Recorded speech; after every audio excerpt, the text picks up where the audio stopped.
Hai, selamat datang ke channel ini. Terima kasih sudah klik video ini. Terima kasih juga atas sokongan Anda semua. Yang baru di channel ini, jangan lupa tekan butang subscribe dan aktifkan juga lonceng notification. Keluarga Malaysia yang saya kasihi, setiap kali menjelang Hari Malaysia, persoalan equal partners sering dibangkitkan. Kerajaan melalui Majlis Khas Perjanjian Malaysia atau MA63 berjanji akan memberikan perhatian terhadap isu yang berkaitan dengan kepentingan Sabah dan Sarawak. Kerajaan memberi jaminan untuk terus memperhalusi perkara-perkara yang perlu diselesaikan melalui rundingan menerusi Majlis Khas MA63 yang dipengerusikan oleh saya sendiri, Yang Amat Berhormat Ketua Menteri Sabah, Yang Amat Berhormat Ketua Menteri Sarawak serta 8 Menteri Persekutuan. Usaha ini membuktikan kerajaan komited di dalam memberikan perhatian terhadap isu yang berkaitan dengan pelbagai perkara penting bagi negeri Sabah dan Sarawak. Kita perlu bersyukur meskipun Malaysia sebuah negara yang negeri-negerinya terpisah oleh Laut Cina Selatan. Setiap cabaran telah berjaya ditangani dan dihadapi dengan kerangka tindakan toleransi dan demokratik, berpaksikan keluhuran perlembagaan serta kedaulatan undang-undang. Keluarga Malaysia yang saya kasihi, dengan hasrat untuk melihat kemakmuran negara dikongsi bersama, sekecita saya mengumumkan bahawa kerajaan memperuntukkan sebanyak 4.66 bilion ringgit bagi negeri Sabah, manakala 4.47 bilion ringgit bagi negeri Sarawak, dan ia bakal disalurkan melalui peruntukan pembangunan di bawah Rolling Plan 1 2021 Rancangan Malaysia ke-12 yang akan dibentangkan di Parlimen pada 27 September ini. Peruntukan pembangunan ini merupakan antara yang tertinggi berbanding dengan negeri-negeri lain. Dan ini adalah bukti komitmen tinggi kerajaan ke arah meningkatkan pertumbuhan ekonomi dan kesejahteraan penduduk di Sabah dan Sarawak.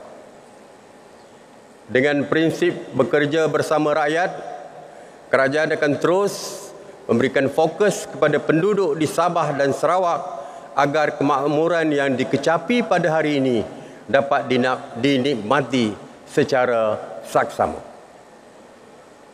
Pada masa yang sama, saya yakin dan percaya bahawa Ketua Menteri Sabah, Yang Amat Berhormat Datuk Seri Panglima Haji Jinur dan Ketua Menteri Sarawak, Yang Amat Berhormat Datuk Patinggi Abang Abdul Rahman Zuhari Tun Datuk Abang Openg sentiasa mendengar keluh kesah rakyat, dan kami seupayanya akan mencari jalan penyelesaian. Keluarga Malaysia yang saya kasihi, tumpuan kajian ketika ini adalah untuk memulihkan sektor-sektor ekonomi negara, khususnya di Sabah dan Sarawak yang terjejas akibat pandemik. Selain daripada itu, infrastruktur dan kemudahan asas turut diberikan tumpuan dalam memastikan pembangunan mampan dan seimbang merentasi wilayah.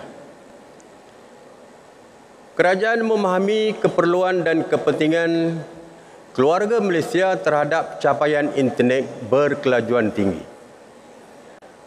Bagi mencapai hasrat ini, Pelan Jalinan Digital Negara ataupun JENDELA 2021 hingga 2025 akan diperluaskan lagi. Sebagai langkah siap siaga, negeri Sabah dan Sarawak beralih kepada teknologi 5G, kerajaan memperuntukkan sebanyak 7.7 bilion ringgit bagi tempoh 5 tahun dengan negeri Sabah diperuntukkan sebanyak 3.61 bilion dan Kerajaan Sarawak sebanyak 4.09 bilion ringgit.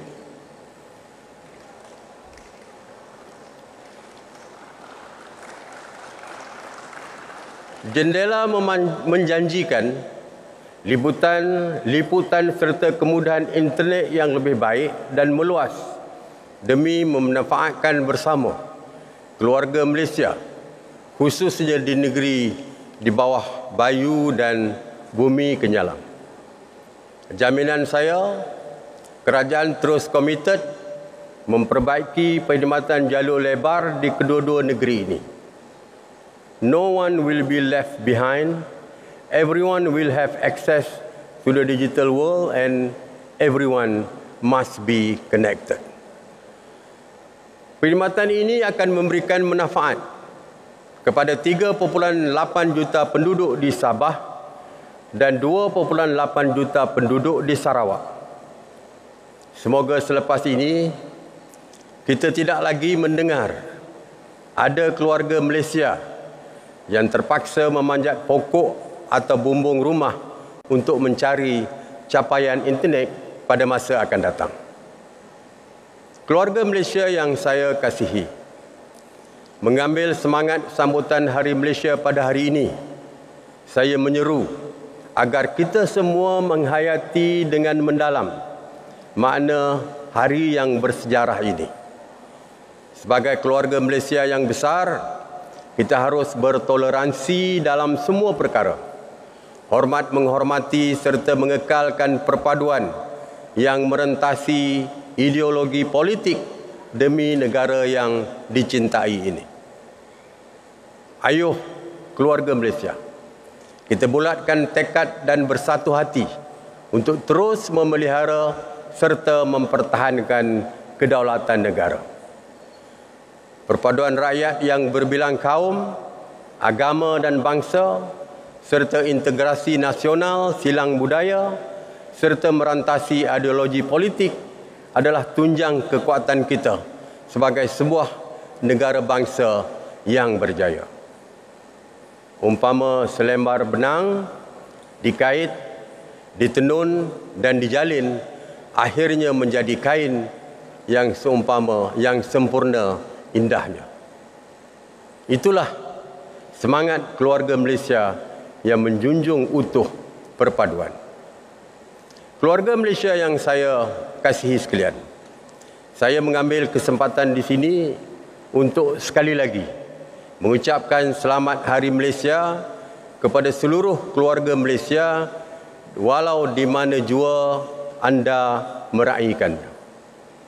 Marilah kita sama-sama berdoa semoga negara berdaulat ini sentiasa dalam rahmat keamanan, kemakmuran dan kesejahteraan. Terima kasih kerana menonton video ini sampai habis. Kita jumpa di video saya yang selanjutnya. Bye-bye.